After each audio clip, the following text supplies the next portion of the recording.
Greetings, and welcome to the EPA Renewable Fuel Standard and what to expect in 2014. At this time, all participants are in a listen-only mode.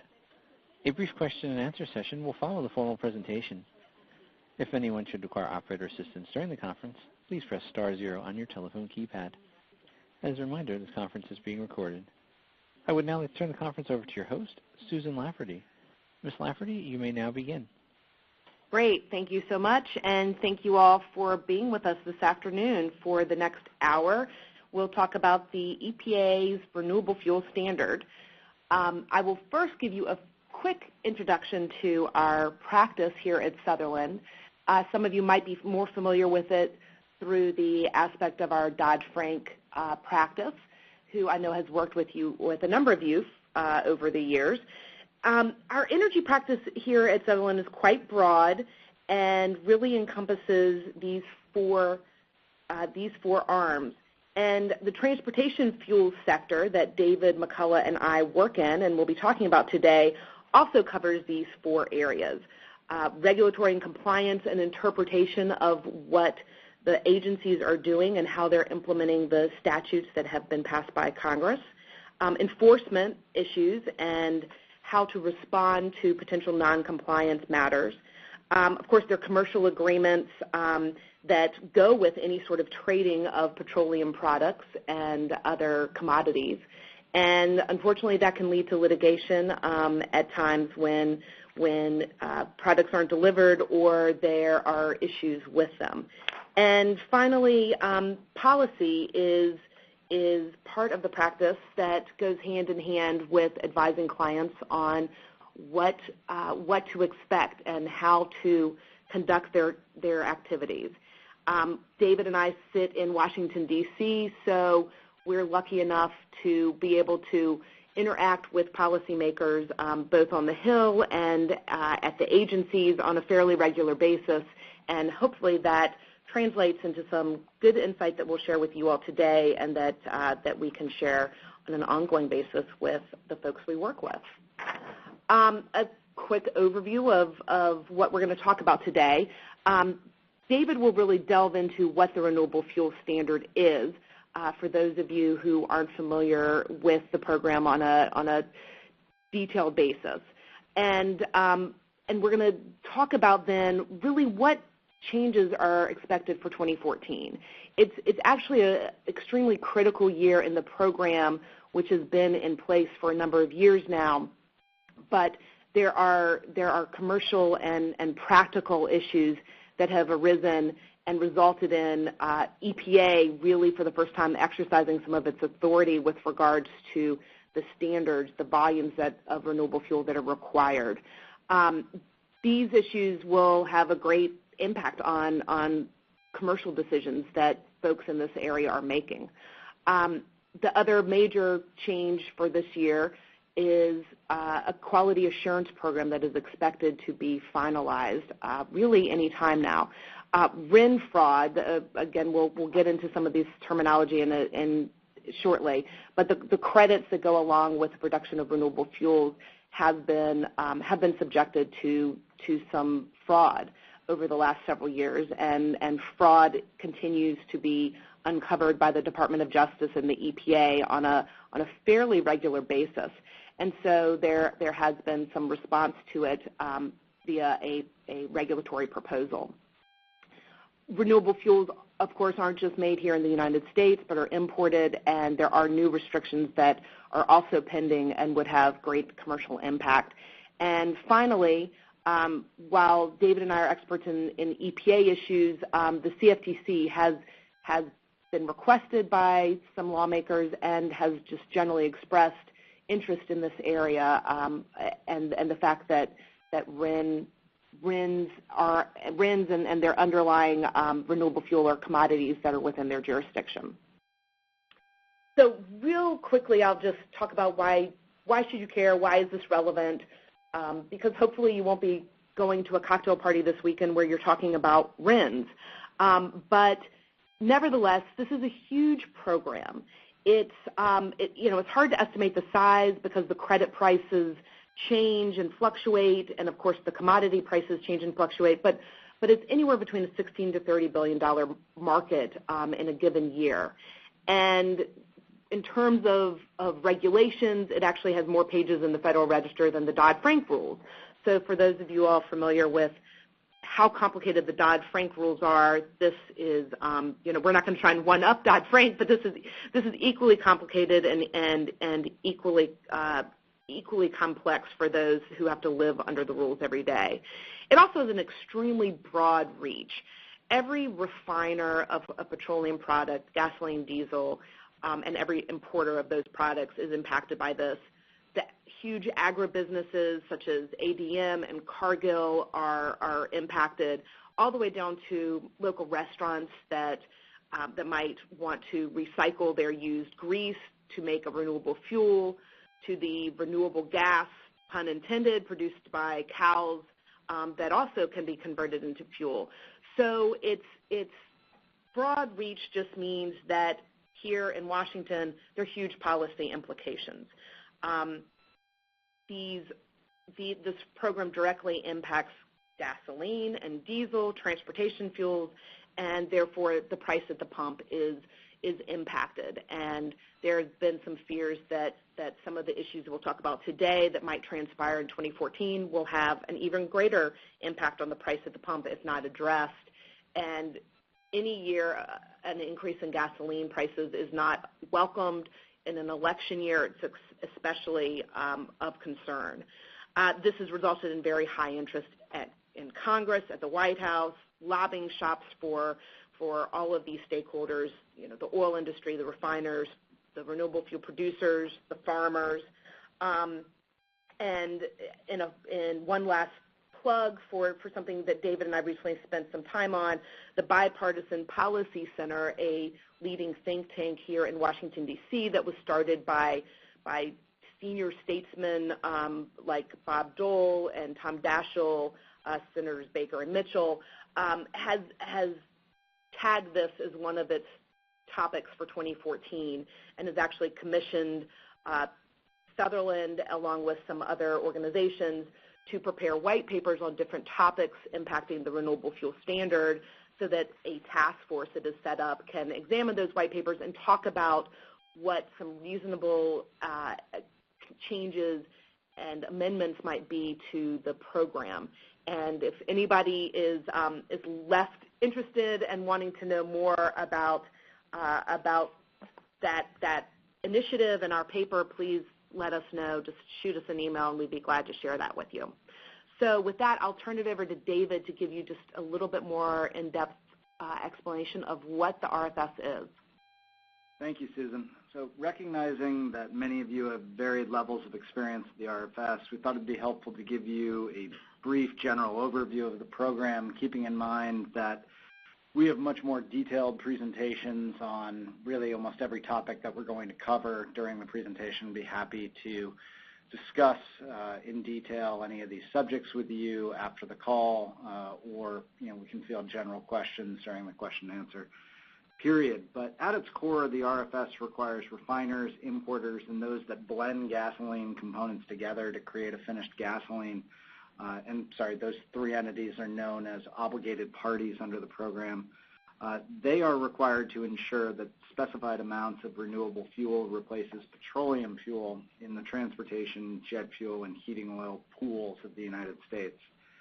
The RFS achieves this goal through a credit-based system whereby renewable fuel producers generate credits known as RINs, and obligated parties, those three parties I mentioned earlier, acquire those RINs and retire them to meet their compliance obligation. There are 4 different types of RINs, and we're going to cover those various types. They're represented by D codes, so sometimes you might hear a D4, D5, D6 RIN that correspond to the greenhouse gas reductions of the fuel produced, the fuel in question, when compared to comparable volumes of gasoline and diesel fuel. Once generated, RINs are first assigned to volumes of renewable fuel, meaning that they're traded together with a volume of renewable fuel, but they can be separated in certain specific instances. Again, that is a topic of significant complexity, but nonetheless, once separated, these RINs can be freely traded. RINs are traded amongst parties and there's no centralized exchange except for the limited futures markets that exist and have been developed by ICE and the CME. EPA does have an account system known as EMTS, but that's not really an exchange. It's more of a record-keeping banking system that records your RIN transactions and or warehouses your RINs, if you want to think of it that way. But it's not an exchange that really regulates the market in any meaningful way. It's a self-policing market with, of course, EPA having enforcement authority in the event of any violations. As mentioned, obligated parties must retire RINs at the end of a compliance year, as well as renewable fuel exporters who must account for the fact they're taking renewable fuel out of the market and have to retire corresponding amounts of RINs. So what are the mandates for a particular year? Shown here are the mandates for 2013, which I show because the 2014 mandates have not been finalized, and obligated parties actually have until June 30th of this year to acquire RINs to meet those 2013 mandates. And Susan's going to talk about the 2014 mandates in detail. The RFS mandate is really 4 different mandates nested within one overall mandate. First, there's an overall mandate, which is represented by the largest circle on the screen, the green circle. Well, it's really the entirety of the circle. This mandate is satisfied by any type of RIN or decode. So any of the 4 different, there are really 5, but 4 main types of RINs can satisfy this mandate. In 2013, this mandate was set at 16.55 billion gallons of renewable fuel, meaning that obligated parties had to purchase approximately that number of RINs to comply with the program. As Susan mentioned, that results in rather significant in terms of expenditures needed to satisfy these mandates, depending on RIN prices, which in the past year ranged anywhere from 10 to 20 to 30 cents. At the beginning of last year, I think they started out right out around 5 cents, but escalated quickly to well above $1 for a significant part of the year. And there are 4 different types of RINs that all have different RIN prices. So this can be very expensive, as we mentioned.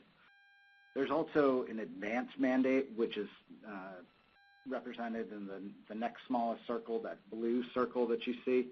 It's nested within the overall mandate, and the RINs that can be used to satisfy this mandate represent at least a 50% reduction in greenhouse gas emissions when compared to a volume of gasoline or diesel fuel.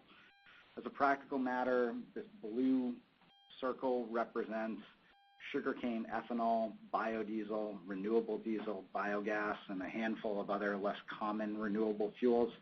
The remainder, that green color that's outside of it, that is the bulk of the overall mandate, is fuel that represents a 20% greenhouse gas reduction when compared to a volume of gasoline or diesel fuel, and that typically takes the form of corn ethanol. It's what in colloquial terms, and you see in the press, is often referred to as the ethanol mandate. Last year, the advance mandate was set at 2.75 billion gallons. Third, there's an even smaller mandate known as the biomass-based diesel mandate that's nested within the advanced mandate. That's the yellow circle on the screen. That was set at 1.28 billion gallons, and that's basically a carve-out for the biodiesel industry, which traditionally has been a domestic industry, but is increasingly becoming we're seeing international imports of biodiesel from Asia and Europe. Lastly, there's another subset of the advanced mandate known as the cellulosic mandate. And cellulosic fuel is fuel basically derived from the fibrous material of plants. Because of the difficulty in making that fuel and the general lack of commercial production to date, in 2013, EPA reduced this mandate, as it had done in almost every prior year, in all prior years of the program, to a number so small that it's almost impossible to see on this diagram, but depending on the screen size of your computer in your office, you may be able to make out a small red dot within the blue circle. This mandate's been subject to significant controversy, and based on litigation, EPA has zeroed out this mandate in the past couple of years. Nonetheless, as it now stands, the mandate was set at 6 million gallons for 2014. So Susan's going to talk about the 2014 proposal in detail, but I just wanted to show this slide because the circles are proportional. So if we toggle back and forth between the last slide and this next slide, you can see 2014 is actually a slightly smaller amount of renewable fuel would need to be produced as proposed by EPA, and Susan will talk about those reasons. In contrast, if we go to the next slide, you can see the absolute explosive growth in the mandates if EPA were to take no action by 2022. EPA has several mechanisms by which to reduce the mandate so we don't get to that level, but if we just go back and forth a couple times with the last slide, you can see the mandates more than double in size, and the feasibility of that is obviously subject to significant controversy, and EPA has recognized the difficulties in meeting those mandates. So these 2022 mandates are what are required under statute, but EPA, as I mentioned, has the authority to reduce those mandates. And put in a second plug for the Bipartisan Policy Center, but we really do examine in detail those mechanisms, and they're very complex and detailed, but if interested, you can go to the BPC's website and check out what exactly EPA has the authority to do to adjust the mandates down so we don't get to these proportions of renewable fuel. So with that, I will turn it back over to Susan to start the discussion of what we can expect in 2014.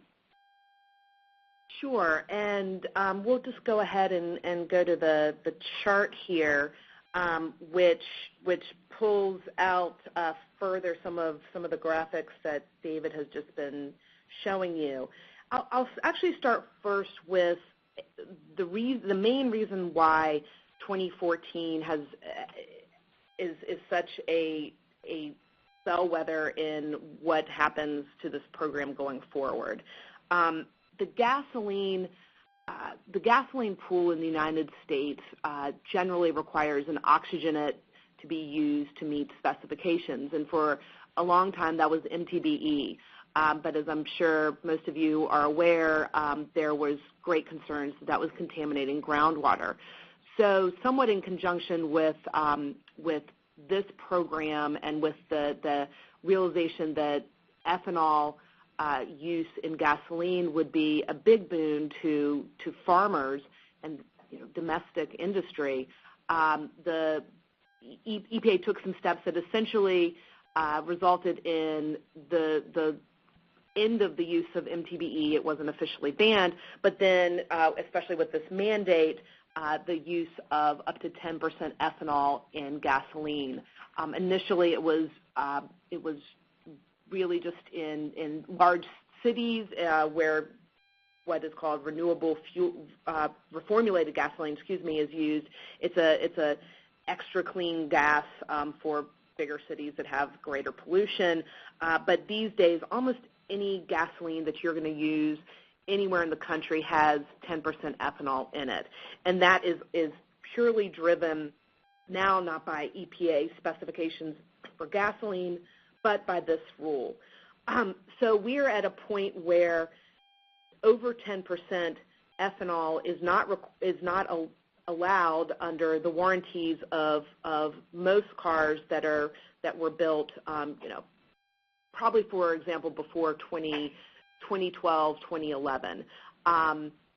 And EPA has not approved, from its standpoint, use of gasoline with greater than 10% ethanol in vehicles before 2001.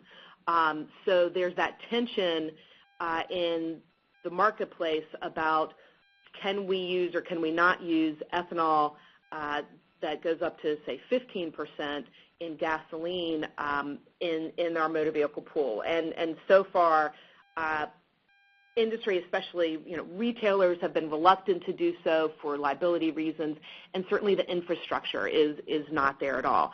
So we've hit what's been called a blend wall, an ethanol blend wall this year, perhaps even hit it last year, where no more ethanol can be absorbed in our transportation pool until we can regularly be using E15, or even flex fuel vehicles can use up to 85% ethanol, but there are just not a whole lot of flex fuel vehicles out there, and then even for those who have those vehicles, again, the infrastructure is greatly lacking. So the reality of that has, or at least in some minds, the reality of that means that the EPA should ratchet down their requirements for the renewable fuel standard. And because of the nesting that David just described, you can't just ratchet down the corn ethanol mandate because everything is very intertwined. So what you have here in this chart is at the far right in the light orange, what by statute was required to be produced in 2014, and then next to it in the light green and the pink are what EPA has proposed, the light pink being the reductions that EPA has proposed, and the green being some ranges that it proposed in its rulemaking that it was welcoming comments on. So as you can see, going from the statutory requirement for over 18 billion gallons of total renewable fuel down to just over 15 billion for 2014, and their commensurate reductions in the other columns there as well. Now, this is significant because it's the first time EPA has ever tried to reduce the numbers, and because, as David mentioned, they're so late in doing so. You know, this is for 2014, and it's March 20th, 2014 today, so you're well within the compliance year, and there's not an expectation that EPA is going to finalize this rule at least before June at the earliest, and that has given a lot of time to all interested stakeholders to lobby and to submit comments. And where EPA and frankly where the White House goes with this is really a big question mark. There have been indications from, especially from EPA and from the administrator, Gina McCarthy, that they might have gone too low on these numbers, and so they might raise them up a little bit in a final rule. But as you can see, you're talking about 3 billion gallon differences, and so that's a lot of room in which they could move up, potentially move the final rule requirements. If they stick within the ranges, maybe that's not quite as significant to the marketplace, but regardless, there's this uncertainty because there's no historical precedent here, and other than a few statements by Gina McCarthy, and honestly, a lot of those statements were to Congress and or to agricultural interests. So she could have to an extent been telling her audience what they wanted to hear. One other thing I'll point out in looking at these numbers is that we've got a column where it lists the number of RINs actually generated in 2013, and interestingly enough, that exceeds what will be required. What will be required under this new law, so under this proposal. So you've got a situation where there is some good argument back to EPA about the fact that, well, the market can produce these volumes and has shown that it can with hard numbers in the past few years, and again, questioning whether EPA really has the authority to ratchet it down just because of blend wall concerns, meaning that the system can't absorb it. If the question is whether or not that is really a valid reason for EPA action, and that is not an easy question to answer, and one that undoubtedly will result in some litigation no matter where EPA comes out. So implications from all this uncertainty, and it really has thrown the industry and is not a place that anybody that is in charge of compliance wants to be in. because, again, they're going to be well into, possibly even 5, 6, 7 months into the compliance year before you know what your obligation is. And if you're a producer, of course, that impacts how much fuel folks want to buy from you.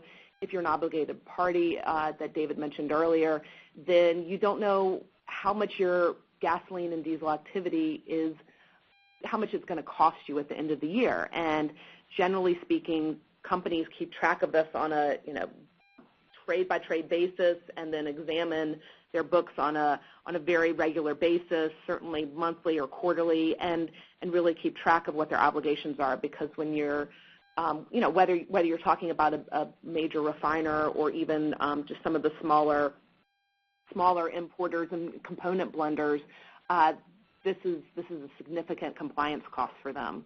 There's also, I mentioned litigation is possible in the future, and there's been a lot of litigation in this program to begin with. The one most significant piece is a combined court case that's being heard here in the D.C. circuit, and excuse me for the misstatement there. We do have the circus right next door to us here in Washington this week, but that is not the court. That is the actual circus. The court is actually going to have oral arguments in 2 Mondays on April 7th. And it's examining a number of different challenges that have been compiled, challenges to the 2013 standards. There are arguments that EPA's action just on a whole was arbitrary and capricious, that they issued the rule too late. Last year they also missed their statutory deadline to have the final rule issued by the end of November 2012 for 2013. There's been a lot of challenges to the cellulosic requirement that EPA, frankly, that Congress had such high hopes for being a huge part of the renewable fuel standard by 2022, and thus far has been a complete bust. So that is a court case that has been expedited and is very much worth watching, because there could be a decision on this challenge before the final rule on 2014 numbers is issued. And because of the myriad of issues, it's hard to really give a good guess as to what EPA might have to do in response to a court ruling that is not in their favor. But it certainly could impact whatever they do for 2014, even if it just delays that rule even further. RIN price volatility will continue. We've got some graphs later on in this presentation that we'll share with you on where RIN prices have just gone up and down, but so much of it has been seemingly in response to rumors, and a lot of the rumors have to do with when are the numbers going to be released, when are these standards going to be released, and that happened with the 2013 standards, and certainly is expected to happen in 2014. There's also been a damper on foreign sources of renewable fuel. It is generally foreign fuel, the bulk of it has been sugarcane ethanol from South America, and that's housed in the advanced renewable fuel category. So it produces a more valuable RIN than the corn-based ethanol RIN that's produced here domestically. But despite that fact, all this uncertainty and the prospect of having the volumes reduced, including the advanced biofuel numbers reduced, has put a damper on foreign trade. And for folks that are trying to figure out what's the next generation of renewable fuels, this is a damper, not just generally on their plans, but oftentimes these are smaller entrepreneurs, and financing, of course, is largely tied to what's your long-term outlook. And for some, there are question marks about this program that make financing difficult. And finally, along with a number of other reasons, gasoline exports and diesel exports have continued to grow. with regards to the renewable fuel program, if a refiner produces produces gasoline but exports it, they don't have a RIN obligation for that product. So that's a growing incentive for refiners that have that option to make gasoline and diesel and export it. Of course, we're also producing a lot more crude oil here in the United States, and refined products can be exported while generally speaking crude oil cannot, but that's an issue you can call David McCullough about if you have any further questions. So we touched a little bit on RIN fraud and how that has created additional uncertainty in this program and question marks. The RIN fraud has almost exclusively, if not exclusively, been with regards to biodiesel. And one reason is because the feedstocks for biodiesel can be much more varied. Ethanol, there are lots of advancements and there are different sources for ethanol, but for the most part, it's been corn, it's been sugarcane. There has been some biomass used for ethanol, and I'm sure there are other grasses and whatnot that can be used. But biodiesel really can come from those same sources, can come from soy, can come from used cooking oil, and can also go into a lot more products. They're just more distillates, whereas ethanol, if it's going to be used in a non-food manner, then it's going to be used in gasoline. And so there's really only one use for denatured ethanol, and that's an approved use under the Renewable Fuel Program. Whereas for biodiesel, it can go in a number of diesels that don't qualify. And that's exactly what, that's one of the things that has happened during this RIN fraud. Some of these guys have used the biodiesel that they've produced in inappropriate ways. Others have just not produced it at all. They've created fictional facilities and generated RINs out of the blue. Or if they have created biodiesel, they've just reused it as feedstock or sort of claimed to reuse it and just had this loop of fraudulent production and fraudulent RIN generation. The result has been 140 to 190 million invalid RINs. You multiply that by, RIN prices anywhere from 40 cents to $1.40, and you can see what the impact on the program has been. There also have probably been well over 40, if not 50, obligated parties that have had to pay penalties because of their use, their purchase and then retirement for their obligations of these invalid RINs. Unbeknownst to them, they were buying something that was fraudulently produced, and EPA required them to pay penalties and to replace those invalid RINs with valid RINs. So, this invalid RIN issue has caused just, probably $500 million worth of damage to the industry, and it keeps sort of dribbling out. There's another more recent indictment issued by the Department of Justice that EPA hasn't specifically acted on yet, but is sort of the latest, and it's not really clear when the program, where this will end, and what the long-term impact will be. But that's remained a cloud over the industry. The pictures here are just some pictures of items that have been purchased with some of the illicit funds that these alleged producers have purchased, including tanks and guns from war paraphernalia and all sorts of cars and Airstream jets, and it's been makes for some interesting reading if you want to look at the list of of items that have been confiscated by the government. One thing that this has led to is the proposal for a quality assurance program, as we mentioned earlier. This is still proposed. It is not yet finalized, but hopefully that is coming soon. The program, however, has been basically adopted by EPA, and some consultants are already implementing it because of all of these pressures to make sure that RINs are valid that have been on EPA and have been on industry. What this program will do, and if you're participating currently does do, is offer some affirmative defenses to an obligated party that ends up using these RINs. And under a quality assurance program, which is currently and would be likely under a final rule voluntary, a producer of renewable fuel would contract with a quality assurance program provider to either do an option A or an option B type of audit on it. The option A is the most rigorous.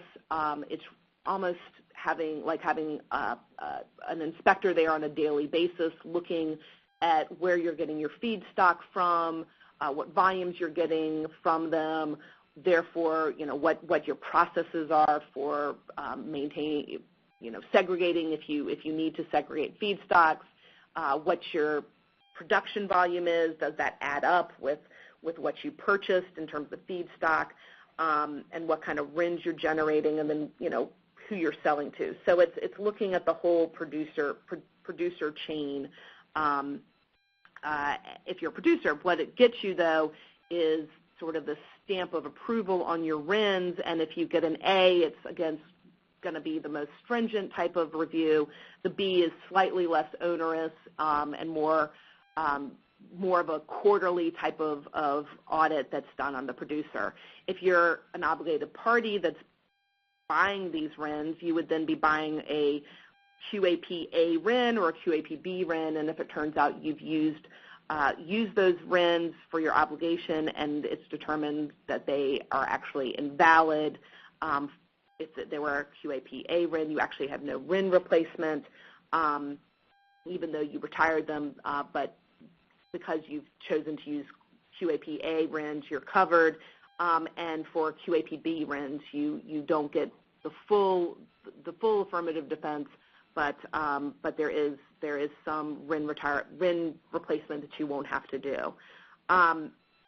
The proposal for this program also included some other loop closing measurements by EPA, including clarifying that if you export renewable fuel of any type, whether it's neat or blended, and blended being really the problem in the past, that RINs would need to be retired for that. The idea being you're taking a renewable fuel that's been produced for use here in the United States and on which RINs have been generated to demonstrate that it was used, the renewable fuel was used here in the United States.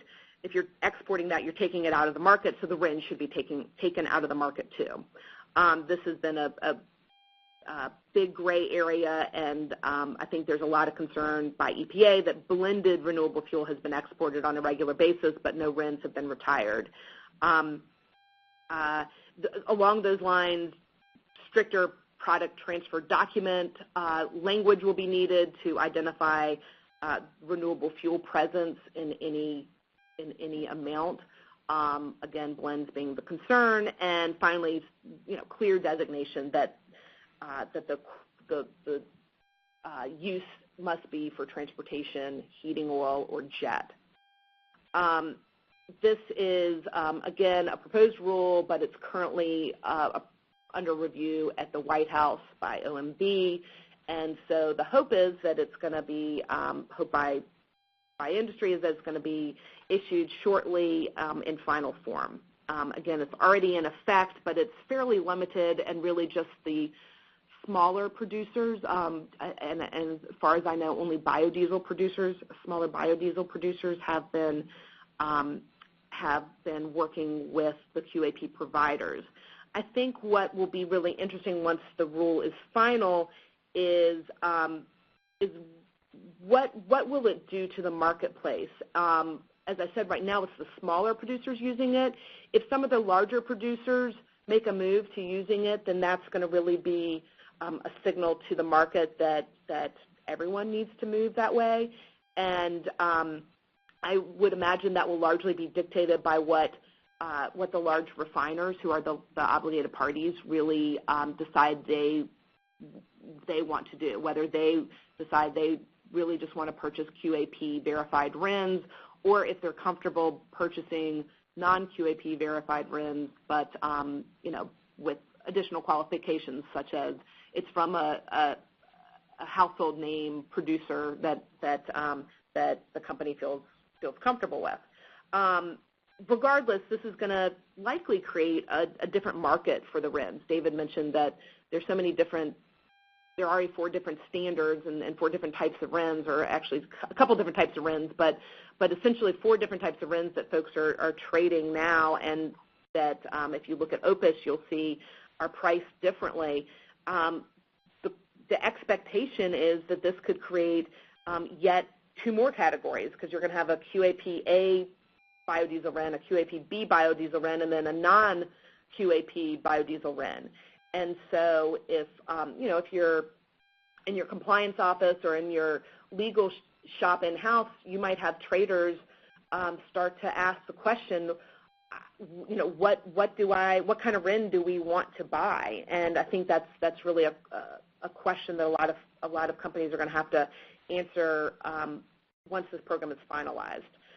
Because there are going to be so many different number of RINs, RIN types that you could buy, it's just going to create more price uncertainty and probably an even more illiquid market, because different entities will be buying the different types of RINs. It probably is obvious to say that your contractual provisions will need to be revisited, and if you do want to purchase QAP verified RINs, you're going to need to make sure that your language in your contracts is quite clear and precise to that regard. I think the final thing that we expect is that with QAP providers, if they become very prevalent and are active in with a lot of the producers, I think there'll be more and more of a question of who declares whether a RIN is invalid or not. EPA likes to say that it does not declare that a RIN is invalid, that sort of either it is or it isn't.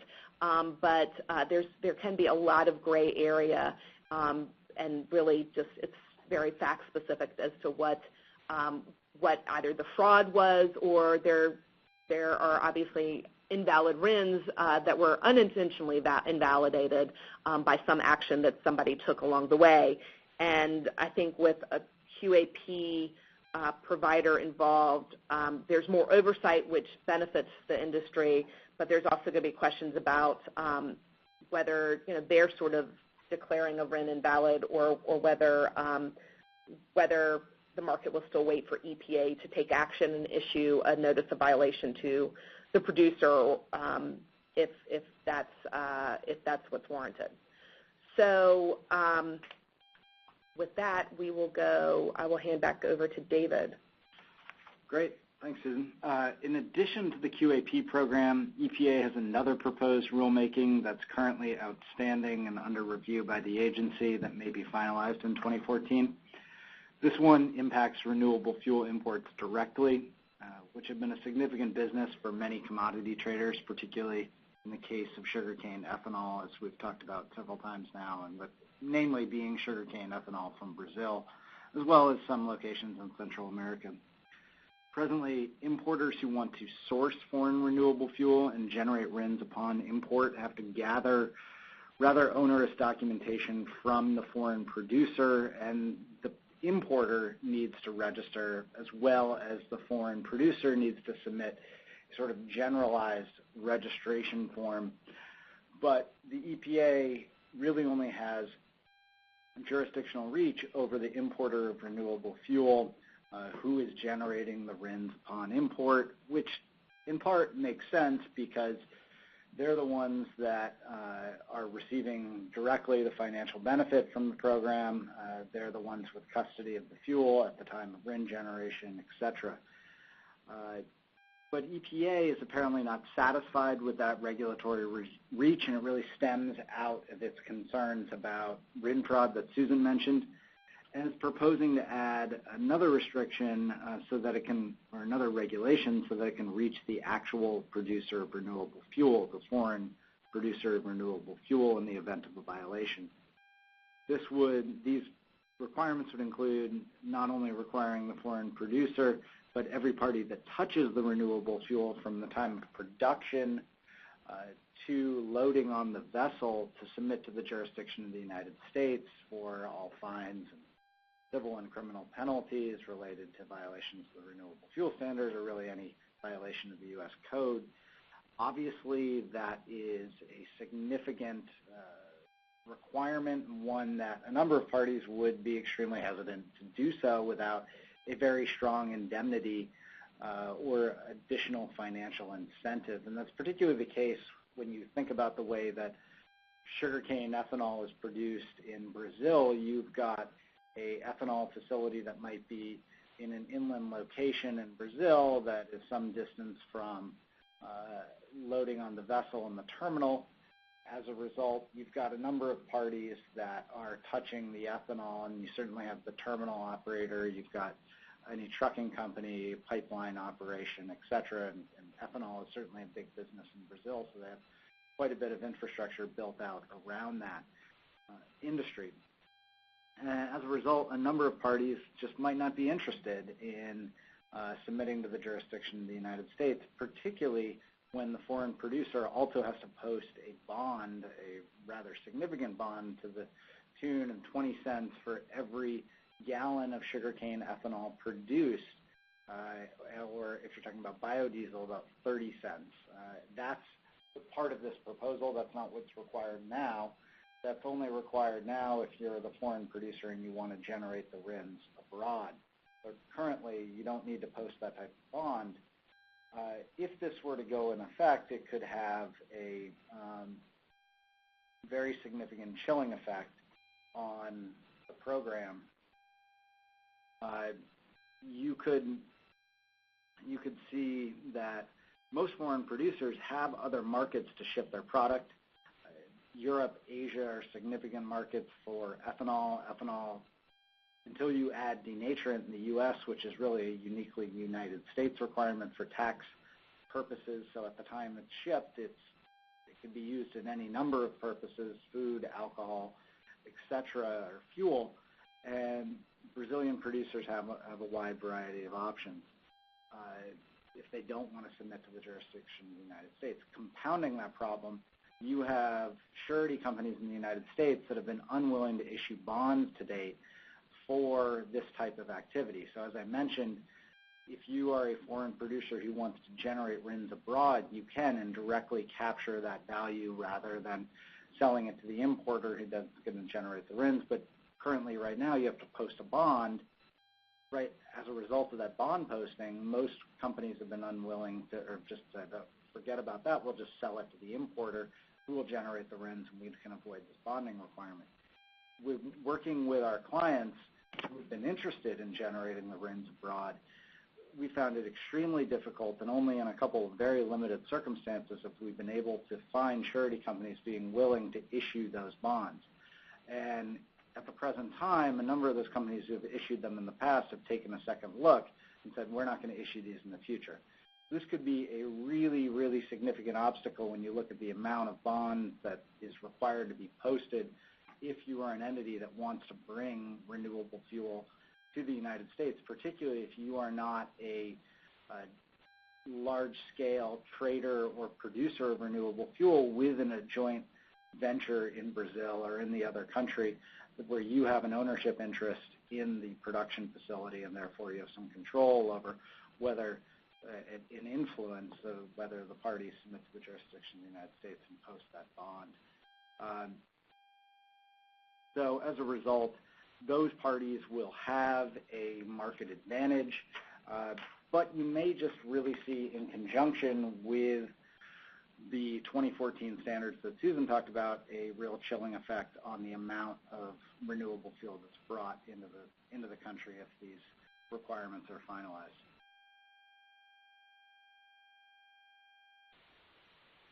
So the last topic we just wanted to touch on briefly, and again, this is not Susan and I's expertise, but I think as you're aware, we have a number of attorneys here at Sutherland that have significant expertise in this area. CFTC, we gave a presentation about the CFTC's role in potential role in regulating the RIN market back last fall. We're happy to answer any questions about it. But give a brief overview. Basically, there are a few different hooks where the CFTC could get involved.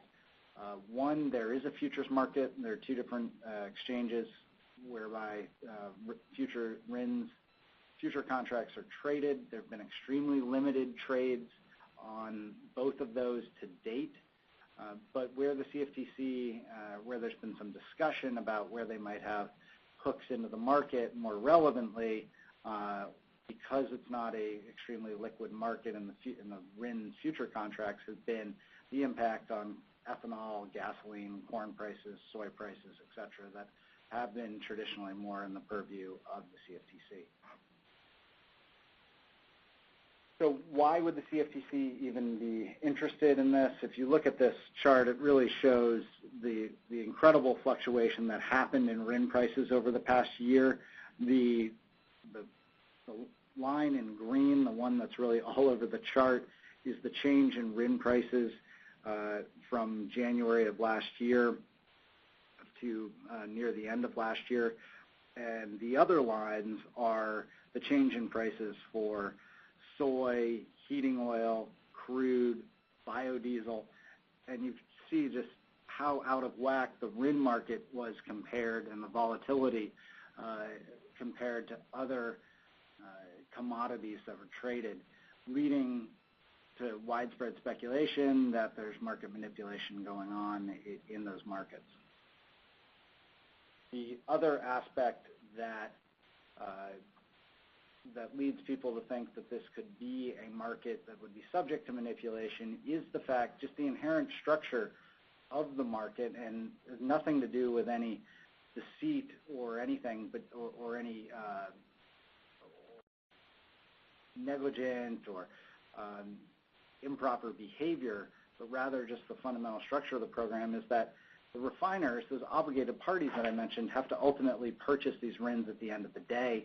And as well known as the refining structure is in this country, there's some very, very significant refiners in this country, and you've got 12 of those refiners that comprise 84% of what ends up being the gasoline and diesel production in the United States, who therefore have to purchase those RINs for compliance. So these entities have to have massive holdings in RINs as a result.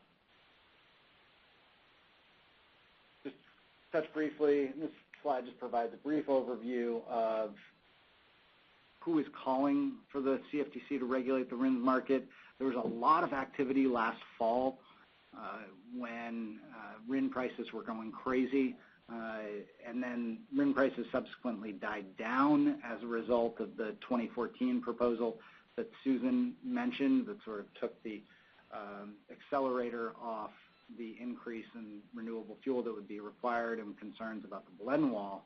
Nonetheless, you had earlier this month acting CFTC Chairman Mased said that this is an area that that the CFTC is directly looking at regulating, and is concerned that it should be a market that's functioning properly, and looking forward to working with staff on looking into this issue. So I think it's an area that we might not see regulation or action by the CFTC this year, but potentially in the next year or the following year after that. So with that, I know we covered a tremendous amount of ground here, and a lot of it at fairly high level, but we're happy to answer any questions now or offline, and we've received a couple as the presentation went on. All right. Are there any particular questions that have come in that?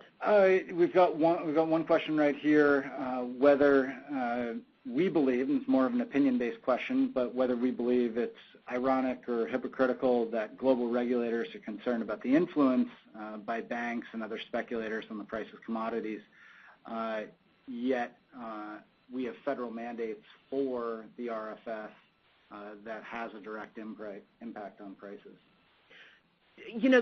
Certainly, just at a high level, we can comment on that, and the proposal that we discussed that would impact directly foreign refiners and impose additional obligations on them.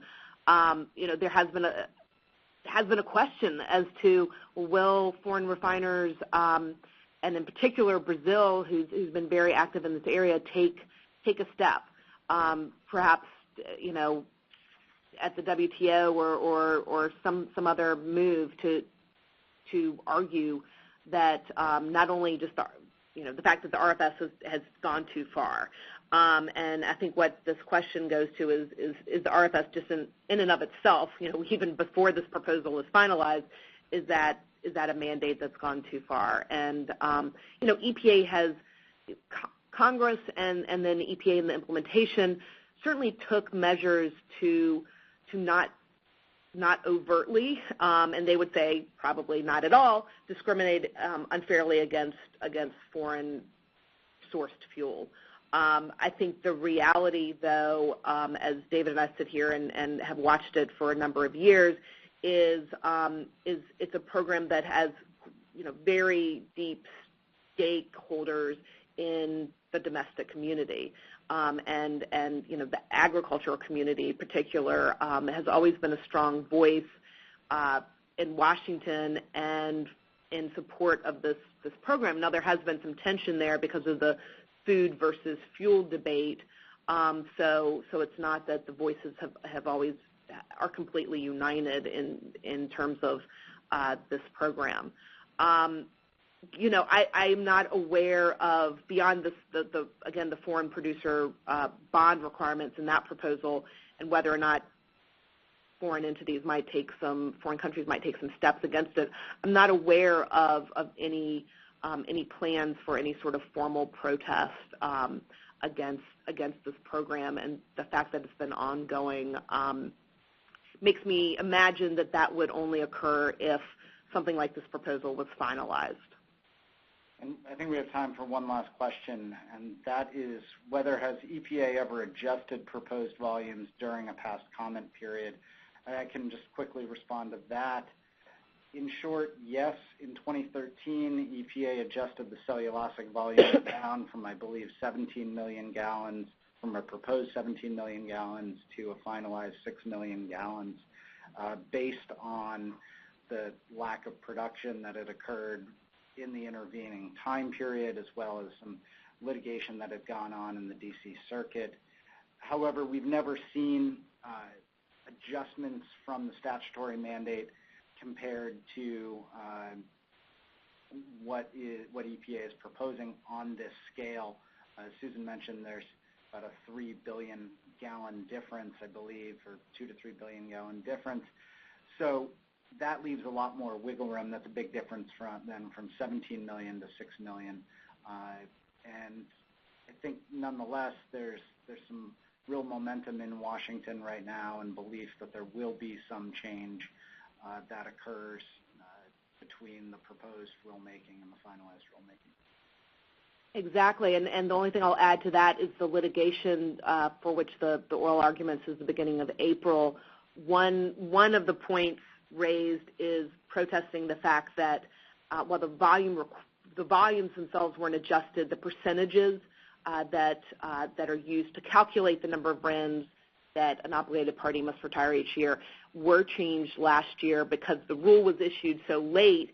EPA actually relied on some updated EIA forecast numbers for projections of gasoline consumption during 2013, and EPA had not done that previously, I don't think. So the percentages that came out were different from what was proposed, and that was a surprise, and that's being litigated. So it's sort of a good place to wrap up that between the litigation and whenever EPA gets around to finalizing the rule, and then presumably more litigation, there's a lot to watch here. It is, that said, it's a program that, along with its minuses, has really become entrenched. Might be a more negative word than I want to use, but it's become such a part of our transportation fuel industry that it's hard to see it completely going away. And certainly once a program is created here in Washington, it is not very often that Washington eliminates it.